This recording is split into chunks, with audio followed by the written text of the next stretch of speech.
The F series of smartphones from Samsung focuses on offering a big battery and a decent set of specifications. With the Samsung Galaxy F22, the smartphone makers aim to offer a device that costs $200 and also delivers a reasonably good performance. Samsung is expanding its budget smartphone segment in order to give tough competition to Realme and Xiaomi. We used this big battery smartphone for some time, and here's a complete review of the handset.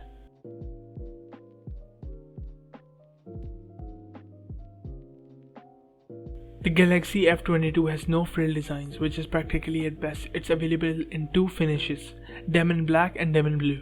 The smartphone has a plastic body with the display panel of a Gorilla Glass 5. The plastic unibody has a matte finish with fine grooves on the back which provides good grip. Both the display glass and the back panel are good at resisting fingerprints. The fit and finish feels solid with no creaks. Despite its 9.4mm thickness and 203g weight, the Galaxy F22's relatively tall body made it easy to hold.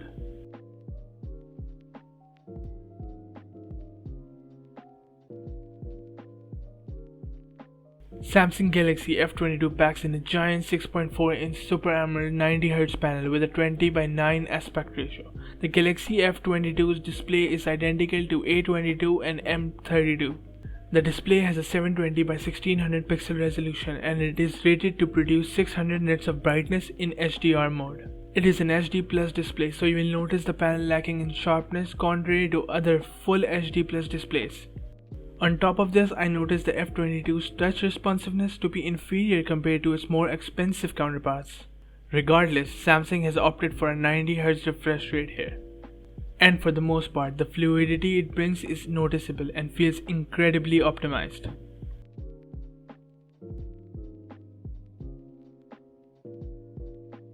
Now moving on to its performance, Samsung Galaxy F22 is powered by an octa-core MediaTek Helio G80 processor.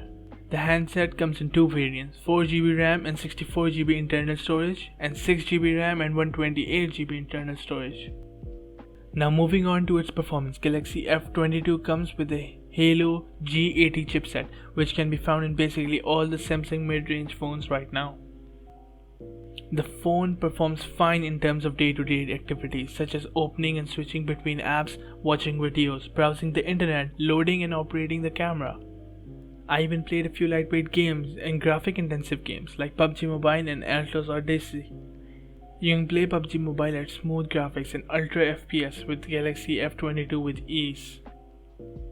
The 90Hz refresh rate on Galaxy F22 is more of a gimmick than a feature, as the Helio G80 SoC isn't fully optimized to handle it. Thus, you can end up with getting jitters and lag here and there when using the 90Hz mode.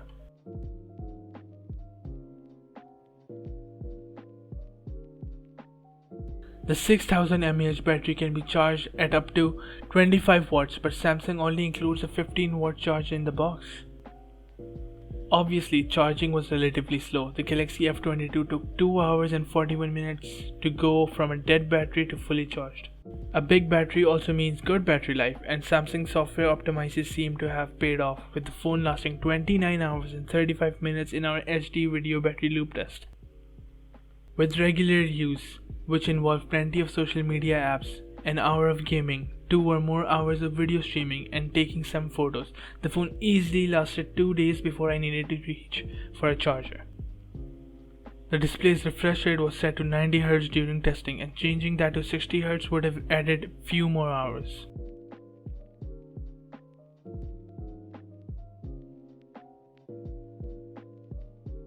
Samsung Galaxy F22 used a single front and a quad camera setup at the rear. This includes a 30-megapixel sensor in an infinity U notch. On the rear, you get a 48-megapixel wide-angle camera, 8-megapixel ultra-wide snapper with a focus of 2.2 aperture with 123-degree FOV, 2-megapixel macro sensor with a focus of 2.4 aperture, and the same for the depth sensor. The 13-megapixel selfie shooter is competent enough. The images captured during daylight offer good detailed and dynamic range. No doubt, Samsung has made a name for itself with its camera performance, and F22 won't let you down. It uses software to achieve a portrait effect, and it is convincing enough. Plus, you can shoot videos at 1080 at 30 fps, which look okay, but it doesn't have an OIS like the rear cam. Despite being a budget smartphone, the Samsung Galaxy F22 delivers really good camera performance. The images taken with the wide-angle lens camera lack detailing. On the other hand, if you like using the macro camera mode, then the Galaxy F22 will impress you. The smartphone camera delivers some really good macro shots and you can notice details without compromising on the quality.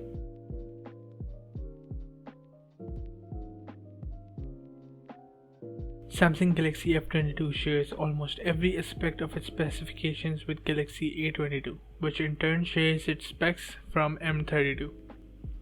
Since all three have the same chipset, I would say Galaxy F22 is a pretty powerful smartphone, based on its price tag, which is way lower than the A22, let alone the pricier Galaxy M32.